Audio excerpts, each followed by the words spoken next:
Hello dear student, welcome back to my YouTube channel Subhash study centre.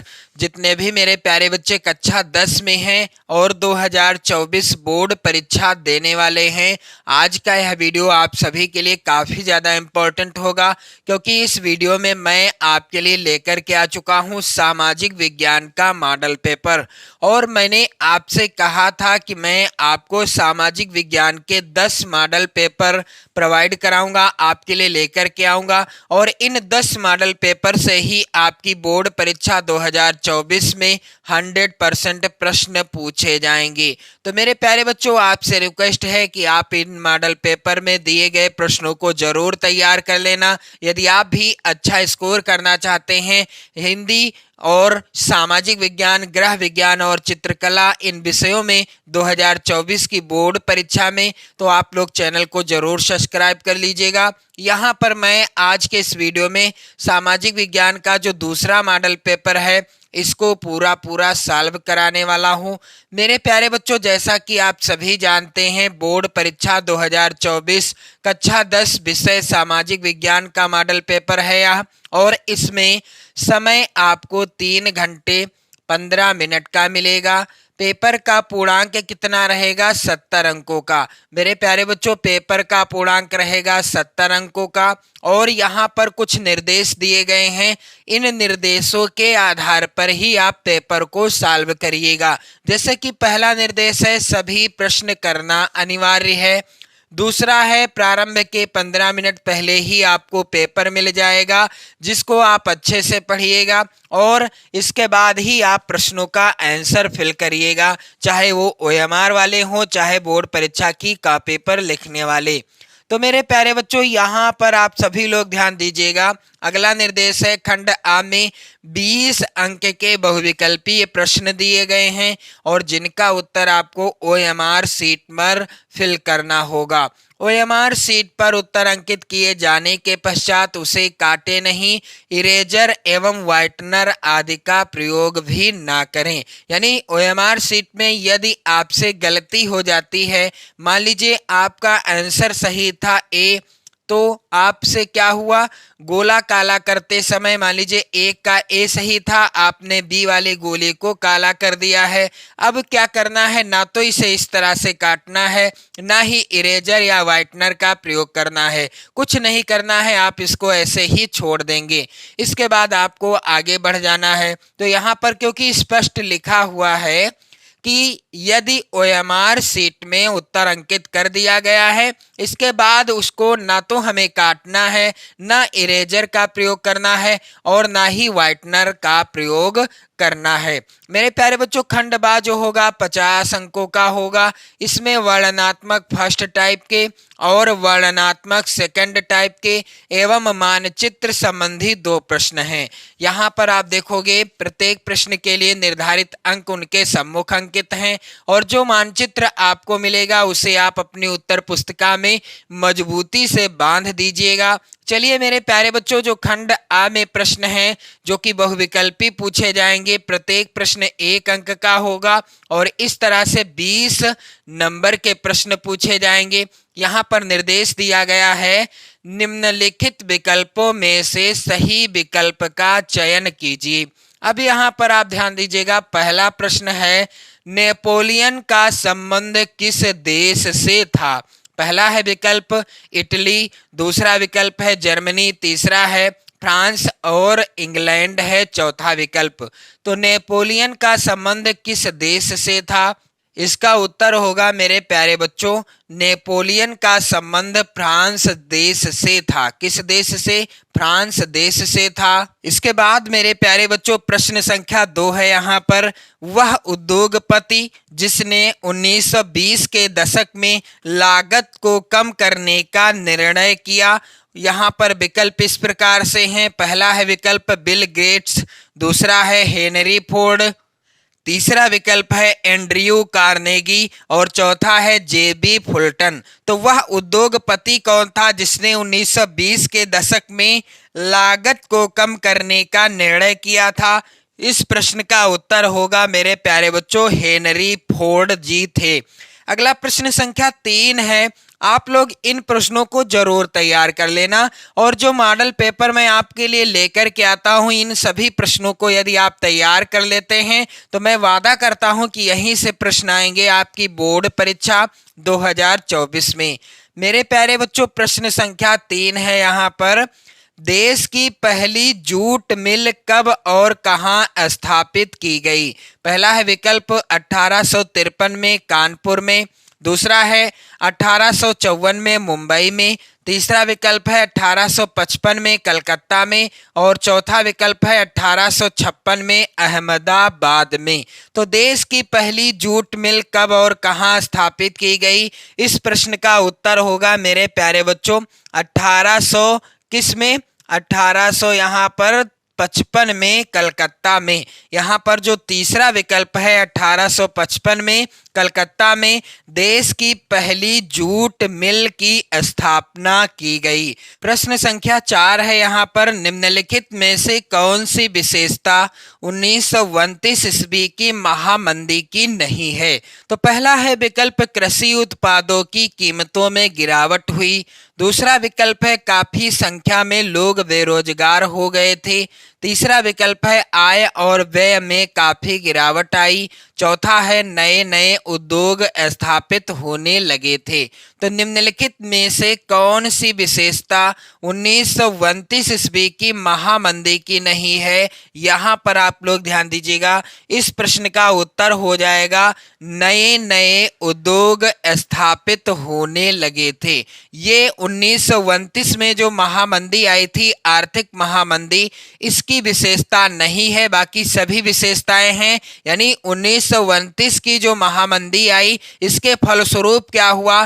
कृषि उत्पादों की कीमतों में गिरावट हो गई, काफी संख्या में लोग बेरोजगार हो गए थे, और आय और व्यापार में काफी गिरावट आ गई थी। यानी ये तीनों जो हैं इसकी विशेषता हैं 1929 की महामंदी की। और यहाँ पर जो चौथा विकल्प है नए नए उद्योग स्थापित होने लगे थे, यह विशेषता नहीं है। तो उत्तर क्या होगा? यहाँ पर चौथा ही विकल्प, क्योंकि प्रश्न कुछ इस तरीके से पूछा गया है।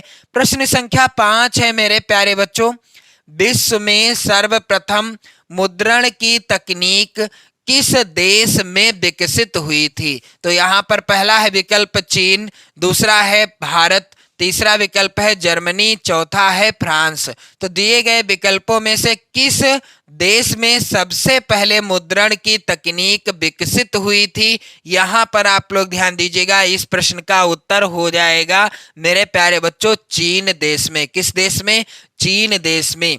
प्रश्न संख्या 6 है। चौरी चौरा कांड किस वर्ष हुआ?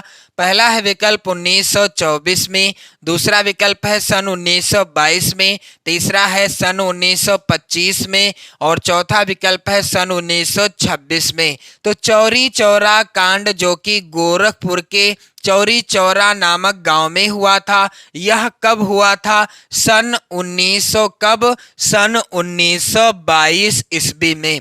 चौरी चौरा कांड सन 1922 ईस्वी में हुआ था गोरखपुर के चौरी चौरा नामक गांव यानी स्थान से। और मेरे प्यारे बच्चों, इस कांड के उपरांत यानी बाद में ही महात्मा गांधी जी ने अपना असहयोग आंदोलन वापस ले लिया था। प्रश्न संख्या 7 है मेरे प्यारे बच्चों। यहाँ पर आप लोग ध्यान दीजिएगा, कह रहा है प्रश्न की मेरे प्यारे बच्चों, संघात्मक शासन प्रणाली में अधिकारों का विभाजन होता है। संघात्मक शासन प्रणाली में अधिकारों का विभाजन कहाँ होता है? विकल्प है पहला एक राज्य एवं अन्य राज्यों के बीच में, दूसरा व्यवस्थापिका एवं कार्यपालिका के मध्य, तीसरा व्यवस्थापिका एवं न्यायपालिका के मध्य, चौथा केंद्र एवं राज्यों यानी इकाइयों के मध्य। तो संघात्मक शासन प्रणाली में अधिकारों का विभाजन कहाँ होता है? इस प्रश्न का उत्तर होगा केंद्र एवं राज्यों यानी इकाइयों के मध्य होता है। प्रश्न संख्या 8 है। निम्नलिखित में से किस में महिलाओं के लिए आरक्षण सुनिश्चित है? तो यहाँ पर विकल्प पहला है लोकसभा में, दूसरा विकल्प है विधानसभाओं में, तीसरा है पंचायती राज सभाओं में यानी संस्थाओं में, और चौथा है राज्यसभा में। तो यहाँ पर राइट आंसर क्या है कि महिलाओं के लिए आरक्षण सुनिश्चित है कहाँ पर? पंचायती राज संस्थाओं में।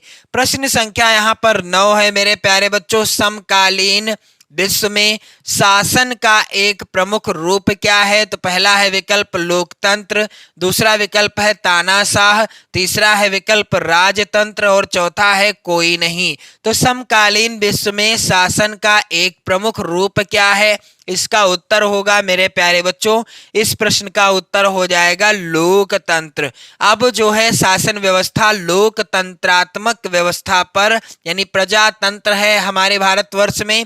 अगला प्रश्न है प्रश्न संख्या 10, एक लोकतांत्रिक व्यवस्था में सबसे अलग दिखाई देने वाली संस्था कौन सी है? पहला है विकल्प हित समूह, दूसरा है राजनीतिक दल, तीसरा है दबाव समूह, चौथा है इनमें से सभी। तो एक लोकतांत्रिक व्यवस्था में सबसे अलग दिखाई देने वाली संस्था कौन सी है मेरे प्यारे बच्चों? इसका उत्तर होगा मेरे प्यारे बच्चों राजनीतिक दल। जो राजनीतिक दल होते हैं ये एक लोकतांत्रिक व्यवस्था में सबसे अलग दिखाई देते हैं। प्रश्न संख्या 11 है, पर्वतों पर मृदा अपरदन का साधन क्या है? तो पहला है विकल्प जल, दूसरा विकल्प है पवन, तीसरा विकल्प है हिमनद और चौथा विकल्प है ये सभी। पर्वतों पर मृदा अपरदन का साधन क्या है? इस प्रश्न का उत्तर होगा मेरे प्यारे बच्चों पर्वतों पर मृदा अपरदन का कारण है ये सभी। अगला प्रश्न संख्या 12 है, निम्नलिखित में से किस राज्य में काली मिट्टी पाई जाती है? पहला विकल्प है राजस्थान, दूसरा है बिहार, तीसरा है झारखंड और चौथा है गुजरात। तो दिए गए विकल्पों में से सही उत्तर क्या होगा? दिए गए विकल्पों में से गुजरात राज्य में क्या पाई जाती है? काली मिट्टी पाई जाती है। प्रश्न संख्या 13 है यहाँ पर, कच्चे पदार्थ को मूल्यवान उत्पादन में परिवर्तित कर अधिक मात्रा में वस्तुओं के उत्पादन को कहा जाता है? क्या कहा जाता है? उद्योग कहा जाता है, निर्माण या व्यापार या विनिर्माण। तो कच्चे पदार्थ को मूल्यवान उत्पादन में परिवर्तित कर अधिक मात्रा में वस्तुओं के उत्पादन को क्या कहा जाता है? इस प्रश्न का उत्तर होगा मेरे प्यारे बच्चों विनिर्माण कहा जाता है। अगला प्रश्न संख्या 14 है मेरे प्यारे बच्चों, सुंदरवन राष्ट्रीय पार्क किस राज्य में स्थित है? पहला विकल्प है ओडिशा, दूसरा है मध्य प्रदेश, तीसरा है असम और चौथा है पश्चिम बंगाल। तो सुंदरवन राष्ट्रीय पार्क किस राज्य में स्थित है? इस प्रश्न का उत्तर होगा मेरे प्यारे बच्चों पश्चिम बंगाल में। कहां पर? सुंदरवन राष्ट्रीय पार्क किस राज्य में स्थित है? पश्चिम बंगाल में स्थित है। प्रश्न संख्या 15 है यहाँ पर मेरे प्यारे बच्चों, विदेश व्यापार। यहाँ पर आप लोग ध्यान देंगे विदेश नहीं होगा, विदेशी व्यापार किनके मध्य होता है? पहला विकल्प है दो प्रदेशों के मध्य, दूसरा है दो नगरों के मध्य, तीसरा विकल्प दो गांवों के मध्य और चौथा दो देशों के मध्य। तो जब एक देश दूसरे देश को अपनी वस्तु बेचता है या दूसरे देश से कोई वस्तु खरीदता है तो उसे क्या कहते हैं? विदेशी व्यापार कहते हैं। और यह सदैव एक देश से दूसरे देश के मध्य होता है। विदेशी व्यापार किनके मध्य होता है? दो देशों के मध्य होता है। प्रश्न संख्या 16 है मेरे प्यारे बच्चों, निम्नलिखित में से किसी वस्तु का निर्यातक भारत नहीं है, यानी किस वस्तु का निर्यात भारत नहीं करता? उर्वरक का, तंबाकू का, चाय का या कॉफी का। तो दिए गए विकल्पों में से सही उत्तर क्या होगा? निम्नलिखित में से किस वस्तु का निर्यातक भारत नहीं है? तो यहाँ पर आप लोग ध्यान दीजिएगा, इस प्रश्न का उत्तर हो जाएगा यहाँ पर उर्वरक। राइट आंसर क्या है? उर्वरक है।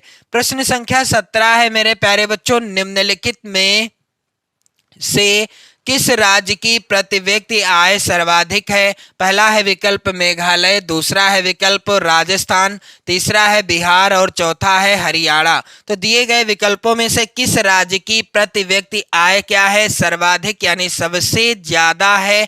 यहाँ पर उत्तर क्या होगा मेरे प्यारे बच्चों? इस प्रश्न का उत्तर हो जाएगा हरियाणा राज्य की प्रति व्यक्ति आय क्या है? सबसे अधिक है। प्रश्न संख्या यहाँ पर 18 है। विकास को मापने हेतु आय के अतिरिक्त अन्य कौन सा मापदंड है? स्वास्थ्य, साक्षरता दर, प्रति व्यक्ति आय या ये सभी? विकास को मापने हेतु आय के अतिरिक्त अन्य कौन सा मापदंड है? मेरे प्यारे बच्चों इस प्रश्न का उत्तर हो जाएगा, इस प्रश्न का उत्तर होगा ये सभी। स्वास्थ्य भी है, विकास की दर यदि मापनी है तो यहाँ पर आप लोग ध्यान दीजिएगा, आय के अतिरिक्त स्वास्थ्य का भी ध्यान रखा जाता है, यानी स्वास्थ्य को भी देखना है, साक्षरता दर को भी ध्यान देना है और प्रति व्यक्ति आय का भी विशेष ध्यान देना है।